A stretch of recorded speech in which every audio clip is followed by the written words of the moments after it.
En direct, on enchaîne avec l'actualité sportive de ce week-end.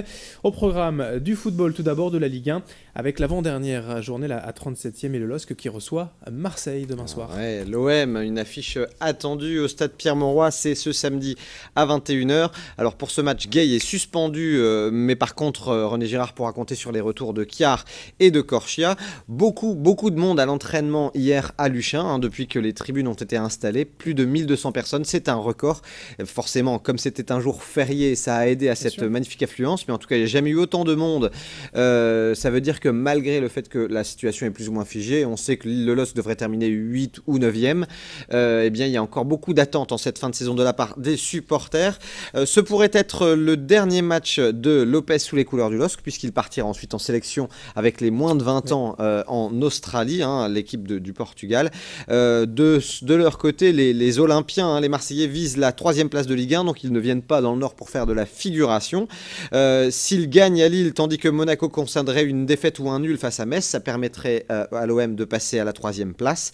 À noter également, Adrien, que ce sera certainement, même assurément, le dernier match de René Girard à domicile, qui est en train, René Girard, de négocier une indemnité de départ entre 500 000 et 1 million d'euros. On parle de 700 000 euros.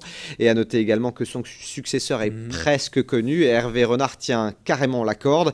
On parle même de rémunération mensuelle nette de 50 000 euros pour lui. Il viendrait d'ailleurs avec son adjoint. Donc c'est pas encore officiel, mais c'est très bien avancé pour la succession de René Girard en la personne de Hervé Renard. Voilà une information donc à confirmer, mais qui semble quand même être sérieuse. Lance un déplacement à Nice pour les 100 et or ce week-end. Ouais, un déplacement pas facile pour les 100 et or. Nice qui est 15e de Ligue 1, mais qui n'est pas encore tout à fait maintenu, puisque les Niçois sont sous la menace de Toulouse, de Reims et d'Évian.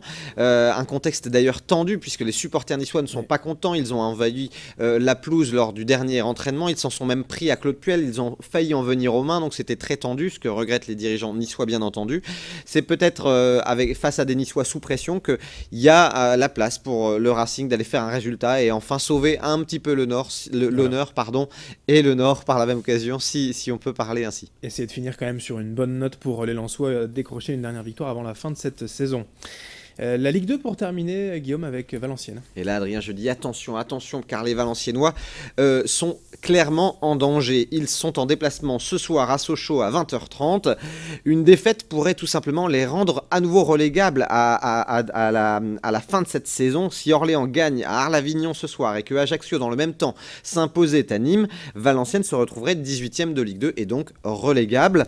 Dans le cas contraire, si les Valenciennois s'imposaient et que Orléans et Ajaccio venaient à s'incliner face à leurs adversaires respectifs, eh bien Valenciennes serait maintenu en Ligue 2 officiellement dès ce soir. Bon, on leur souhaite, les Valenciennois qui jouent un peu avec le feu en cette fin de saison, on leur souhaite bien sûr de se maintenir le plus tôt possible. Merci Guillaume, on se retrouve tout à l'heure pour le reste de l'actualité sport de ce week-end.